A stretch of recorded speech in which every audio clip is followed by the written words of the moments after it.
ఆంధ్ర రాష్ట్రం విడిపోయిన తర్వాత 175 నియోజకవర్గాలకు సంబంధించి కూడా పరిస్థితి క్యాండిడేట్లు అందరూ కొత్త వాళ్ళు. ఆ నుంచి కూడా అక్కడి నుంచి ఒక 18 మంది మన క్యాండిడేట్ తప్ప నుంచి మిగతా వాళ్ళంతా అంత ఫ్రెష్ ఫేసెస్. ఆ నుంచి మన క్యాండిడేట్లు విజయం సాధించడం మొదలుపెట్టాడు. 67 స్థానాలు 2014లో గెలిచినాం. మళ్ళా 23 మందిని దాంట్లో పోచింగ్,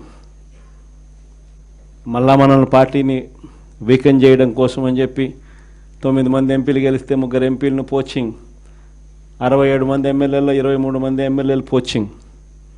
కానీ మళ్ళీ దేవుడు మళ్ళీ 2019 వచ్చేసరికి అదే మొట్టికాయలు వేసాడు. మన దగ్గర నుంచి ఎంతమంది పోచింగ్ చేశారో కరెక్ట్గా అంతే నెంబరే, వాళ్ళ నెంబర్స్ కూడా కరెక్ట్గా అంతే 23కే పడ్డాయి.